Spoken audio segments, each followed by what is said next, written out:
Here are some properties that you'll want to know to do trigonometry proofs.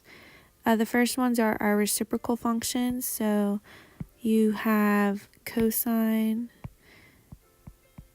theta is the same thing as 1 over secant theta. You could also do it the other way. Secant theta is 1 over cosine theta. And this is true for sine, which goes with cosecant, and cosecant, which goes with sine. Then you've got tangent theta is sine theta over cosine theta, which then makes cotangent theta cosine theta over sine theta. These are all going to be very useful to you when you're doing proofs. You're going to want to get everything in terms of sine and cosine usually, and then everything will cancel out or combine how you want it. The other properties are going to be your Pythagorean identities.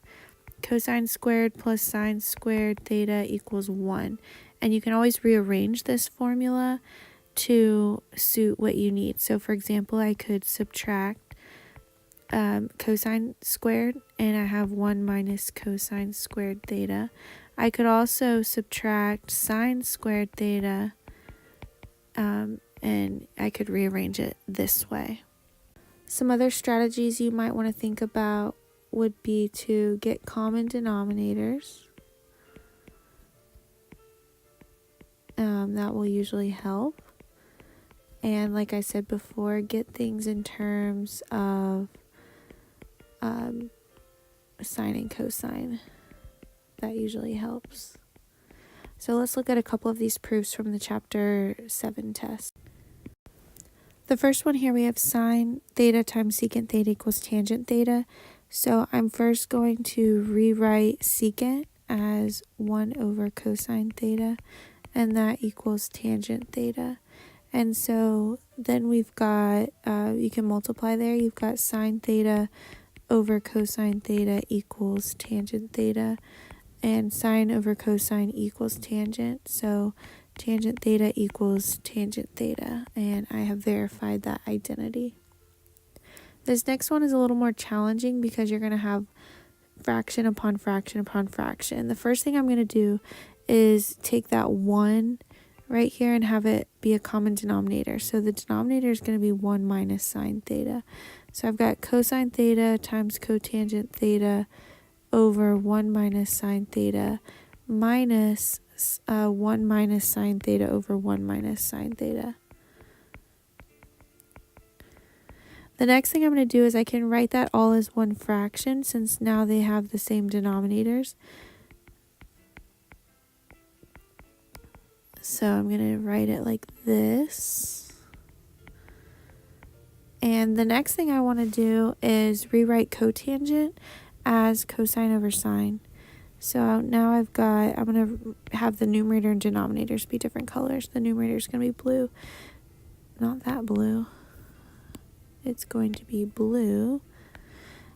Cosine theta times cosine theta over sine theta minus 1 plus sine theta. That's my numerator. In the denominator, I have 1 minus sine theta still.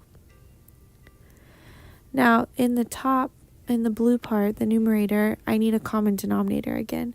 So I'm going to simplify this a little bit. I've got cosine squared theta over sine theta minus 1 plus sine theta all over 1 minus sine theta. So I need this 1 and this sine theta to have a common denominator with the first fraction. So I'm going to rewrite that as cosine squared theta over sine theta minus sine theta over sine theta plus sine squared theta over sine theta. So now they have a common denominator, and I'll be able to combine them in my next step. Don't forget that 1 minus sine theta that's there. Let's continue this over here up at the top. So now I can rewrite this as cosine squared theta minus sine theta plus sine squared theta, not all over yet. that is going to be over sine theta. And then I can rewrite all of that over 1 minus sine theta. In the top, I have cosine squared plus sine squared, which equals 1. So we've got cosine squared plus sine squared equals 1. So now in the top, I have 1 minus sine theta over sine theta. And that is all over 1 minus sine theta. I'm going to rewrite this as sine theta over 1 like this, because now I've got fraction divided by fraction. I can keep change flip. So I have 1 minus sine theta over sine theta times 1 over 1 minus sine theta. And now the magic happens. These cancel, and I'm left with 1 over sine theta. That is the same thing as cosecant theta, which is what we were trying to get from the very beginning. That's probably the hardest one, the hardest type of proof we've done, where you've got fractions inside fractions. The next one here, I noticed that the right hand side only has sine squared, so I'm going to rewrite cosine squared to be 1 minus sine squared beta. And I still have this other sine squared beta. So I'm going to combine like terms now. I've got 1 minus 2 sine squared beta equals 1 minus 2 sine squared beta, and we're done with that one. The solving equations ones aren't that difficult once you remember that it's the same as regular old algebra. You're just isolating the trigonometric function and then using the unit circle to find the values it matches. So the first thing I'm going to do here is get the cosecant by itself. So I'm going to add 2 to both sides. Root 3 cosecant x equals 2. I'm going to divide by root 3. And then cosecant is the reciprocal of, sorry to give you motion sickness there. Cosecant is the reciprocal of sine. So if I change cosecant to sine, then I have to flip the other side.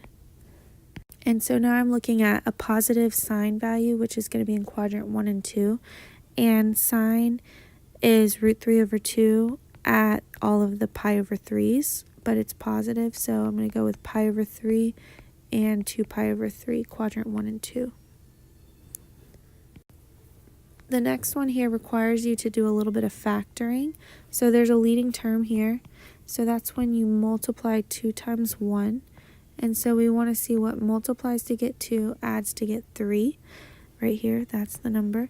So 2 times 1 makes 3. So I'm going to write this as 2 sine x plus 2 and 2 sine x plus 1 equals 0. This first one simplifies. You can divide out a 2, which is what we need to do because in the very beginning we multiplied by 2. So this becomes sine x plus 1 times 2 sine x plus 1 equals 0. And we can set each factor equal to 0 and isolate sine in both of these equations. So sine x equals -1 and sine x equals -1/2 as well. So on the unit circle, the y coordinate is -1 at 3 pi over 2. And on the unit circle, the y coordinate is -1/2 in the third and fourth quadrant with a denominator of 6. So that's going to be 7 pi over 6 and 11 pi over 6. The next one here, we're going to omit because this doesn't end up being on the unit circle, and I'm not going to test you over one that doesn't end up on the unit circle. So let's jump to number 8. I have secant squared here, so I need to isolate that. I'm going to start by adding 4 to both sides and then dividing by 3.